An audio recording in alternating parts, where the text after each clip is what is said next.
বিশ্বের বৃহত্তম উপসাগর কোনটি? উত্তর হচ্ছে বঙ্গোপসাগর।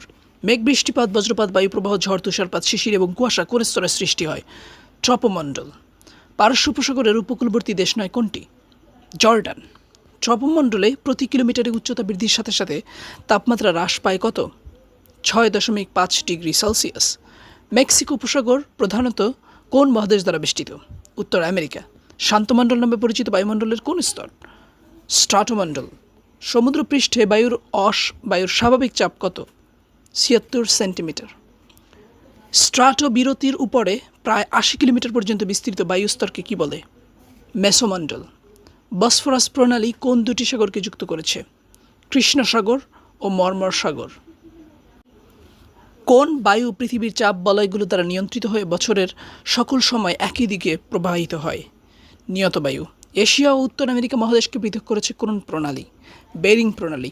কোন স্তরে মেরুজ্যোতি দেখা যায়? তাপমণ্ডল স্তরে। কত সালে পানামা খালের নিয়ন্ত্রণ যুক্তরাষ্ট্র থেকে পানামার কাছে হস্তান্তর করা হয়? ১৯৯৯ সালে। কোন বায়ুর অপর নাম বাণিজ্য বায়ু? অয়ন বায়ু। শীতকালে বাংলাদেশের উপর দিয়ে কোন বায়ু প্রবাহিত হয়? উত্তর হচ্ছে শুষ্ক মহাদেশীয় বায়ু। ভারত এবং শ্রীলঙ্কার মধ্যে কোন প্রণালীর অবস্থান? পক প্রণালী। গর্জনশীল ৪০-এ কোন বায়ুর গতিবেগ সবচেয়ে বেশি? পশ্চিমা বায়ু। হরমুজ প্রণালী পৃথক করেছে ইরান ও সংযুক্ত আরব আমিরাত। লু কোন অঞ্চলের স্থানীয় বায়ুর উদাহরণ? ভারতীয় উপমহাদেশ।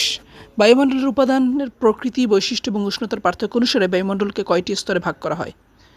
৫টি স্তরে।